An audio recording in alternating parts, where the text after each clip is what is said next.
Yo!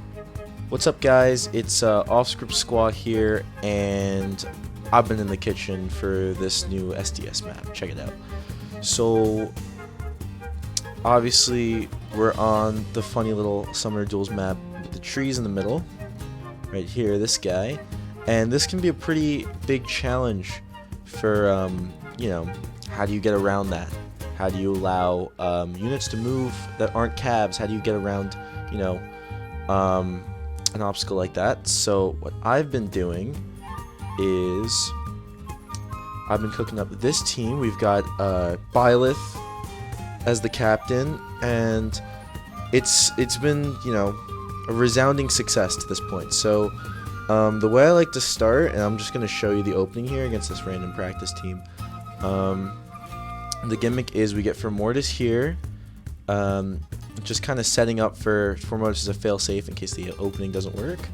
And I've got Nana, but it can be any melee cav. It doesn't really matter. The point is just have a melee option just in case, because this is primarily a nuke opening. And what you want is you want to make sure that, especially like obviously this isn't a real person, but if these two squares right here aren't threatened, I like to take Tana with the guidance 4 and put her right on this mountain. Now obviously if the mountain's threatened, you can't put her there because then she's out of range of the save. And then from here you can just kind of run wild. You can throw Byleth just kind of in there. You can throw Ophelia there too, depending on who's active, what trades you want to make. And the point is, the point of this team is you want to force trades early, and you want to try to take out that unit that the other team just can't go without, like taking out an important save, maybe a dancer, maybe it's an Omni tank team. You want to get rid of them. But yeah, that's the goal, is to trade early. So I just want to go through a couple examples, of where this style of play really shines. So I've got a couple lined up. Let's look at this game I played against Louis, who has the Alir captain, and they've boasted a pretty strong team in their own right. They've got a guidance for Valencia. Obviously, I'm going to be starting the opening here, and I think I was still figuring out who I wanted to use, so I had Seliph. So everyone shuffles in the opening positions. Unfortunately, because of the Seliph on the other team, I couldn't press like I wanted to, so I was getting pressured. But I can trade right away, get Seliph in the action. So Seliph's going to get in there, and he's going to trade. And now I can just push forward, take out that Captain Alir with Ophelia. Just literally throwing them over the obstacle in the middle. Hence the nickname, the Tana Toss. A lot of teams aren't going to be ready for such an explosive option early, especially not teams that that tend to enjoy, you know, setting up, getting a nice passive opening with saves and stuff. So yeah, just absolutely breaking open the middle. Nothing they can do. You get the Byleth down the pipe for Mortis, able to defend, and yeah, and then Tana takes a Seliph. So even if it doesn't go as smoothly as it does in this first match, as we'll see in the next couple, like this guy, the game's over. It's 4 units to 1. So yeah, time to just, you know, they get their 1 kill, clean up the mess. But a lot of teams, especially on this map, they see the wall in the middle as a defensive boon. Like, oh, I'm safe on this side of the little square here, so I can set up my units and have something really deadly. But if you call their bluff and just run up like that, it's proven very successful for me. So I'm gonna take a look at this next game is against OMG, who has Yuri. Now, units like Yuri, units like Seliph, often can be troublesome because they threaten that that large radius of space, and they don't allow you to get the full effectiveness of your opening. However, this guy chooses not to. This guy puts Yuri down south, potentially, I guess, trying to threaten something. He's probably got erosion, but due to Tana, I can literally just toss Byleth over to to where he is, and then that's just not a threat at all. And obviously my team can function with trades, but can his team is the real question, as then I take out his save unit as well. So if you've got a guy like this guy, I just caught him sleeping. He had some plan going down south.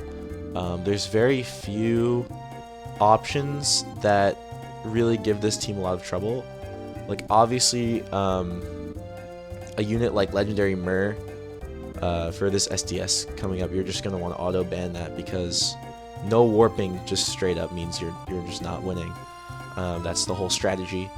And another unit I've had a particular amount of difficulty with is Legendary Veronica, just because she covers so much space.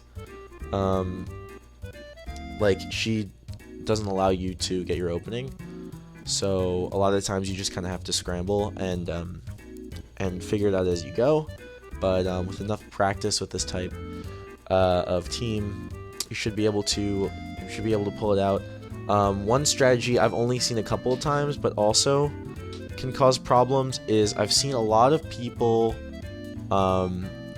like run up with a Veronica or a Seliph or something like that, and then immediately dance them, and that doesn't give you enough time to set up. So that strategy can be troublesome, which is why I'd probably recommend, if you can, banning Mage Cavalry like Legendary Veronica, as well as just far hitting units like Seliph Crom combos and things of that nature. But as long as they're not really aggressively pushing, you should be okay. Another thing I'd like to mention is Vantage builds on teams. So obviously on my Byleth I like to have Quick Impulse, but you gotta have Hardy Bearing somewhere just in case. Okay, let's look at this game against Flirp. This was when I was building Berkut Favor. This guy actually has the Legendary Veronica, so I don't remember how this one pans out. We got a Catria Ball, which again is typically a very defensive archetype of team, and we're gonna see the Veronica does force me to get the smaller opening as I take the Femortis, and it's this type of situation where I kind of have to scramble, and I just have to try to make the right trades, because if I make a trade too hastily, or I take a unit that isn't that important to the team, I could be in trouble. So I'm going to trade Ophelia right away. You'll notice the Hardy Bearing, because it has to be somewhere, I put it on Tana, and the problem with this is if someone pushes with their Vantage unit early, you need Tana like for the opening positionally, so that tends to give me problems. But in this game in particular, there's no Vantage here. I just thought I'd mention it. So right now they're gonna dance the Veronica. I'm probably going to lose my Byleth. Hold on, something happened. I'm probably going to lose my Byleth here, and that's a-okay, because Veronica obviously cannot Canto again. Sure, maybe they have an advantage on now my captain's down. They get the juicy 4-point swing for captain on captain. However, unfortunately, their captain is hanging for the next move, and it is my turn. So I can safely get rid of Veronica, get out of there, and then, you know, it's just about, like, my team can function without my 2 nukes, but can yours is what this team's all about.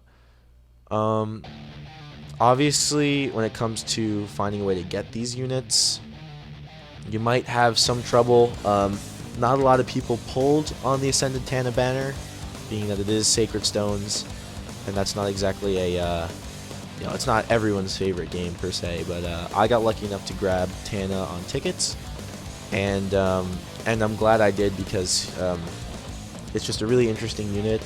Another unit in this team that I see slept on a little bit is Kadeen Byleth. I've literally seen no Kadeen Byleths in my entire practice for SDS this time around, and honestly, I would argue that he's better than his legendary counterpart. I mean, you get what's it called? You get Sublime Heaven. You get that PRF, and with the Ophelia fodder, he has the special Spiral 4. He's just an absolute menace. Okay, so now I'm looking at this game. They've got a Fallen Edelgard, and they immediately push their far save. Now you'll notice, I was just talking about Byleth.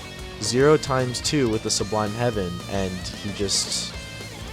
he still finds a way to get it done. We got the damage reduction on deck, and he procs another one, and it's just curtains, which is, you know, super good unit. Definitely, I would try to snag at least a 1-off of him when you get a chance, and then I can move Tana and just throw Ophelia over the hill, take out that Veronica, who to this point is the most dangerous unit on the other team. So yeah, this team is just, honestly, I haven't had something that has worked at this rate of success since my Brave Cavs team a bunch of months back, which I made a video about that as well. But essentially, if you're not prepared to trade away 2 units, then you've got no answer. Like, this guy's got a Dimitri who can be shredded down, and an Edelgard who is going to be shredded down right now. And it's just, you know, if you're not ready for this team, you can get absolutely shredded. And with the banning nature of SDS, you can easily ban the teams that seem like they would be ready. Obviously, the Cav I use doesn't really matter. It's just got to be someone who does the job. Selev, for me, worked the best, but unfortunately, due to how some of Duels S works, I don't want this team to be banned. So I ended up going with the much tamer looking Nana. Obviously, Nana still hits like a truck, but people, because she's an older unit, people generally aren't as afraid as they should be, I'd argue. And I'm gonna look at one last game while we're still talking about this. So let's look at this game I played against Aro, who is playing a very troublesome Ascended Tiki. You know, pretty scary unit, especially for this team, because sometimes Byleth is unable to reliably get that kill. So let's see what happens. We got Legendary Shez with a Vantage build. So these are all the problems that you might face. Vantage is scary. Units that don't die to your 2 nukes are scary. Ashe, you've got Warping. So I'm going to do my regular opening here. And their mistake here is they allow me to extend with Tana and get her on the rock. Which, now from this point, I can take out their save unit in Edelgard. And they make the mistake of taking with Shez. So now, this trade, although, you know, completely even in material, you know, 2-2, unfortunately for them, I'm about to trade, oh, actually, no, I didn't even trade, I just came in with Nana. So that's another thing, you gotta make sure that, obviously it could be any melee cav, but it's gotta be someone who has that X factor. Like, if I don't take that unit out, I don't win the game. Shez is gonna march down and take out the Primordis, most likely. Shez is a scary unit in her own right, especially with that preamp build. And it basically just comes down to, you know, my Hardy Bearing unit finding your Vantage unit. And if you can survive turn 1 against that unit, you'll probably win.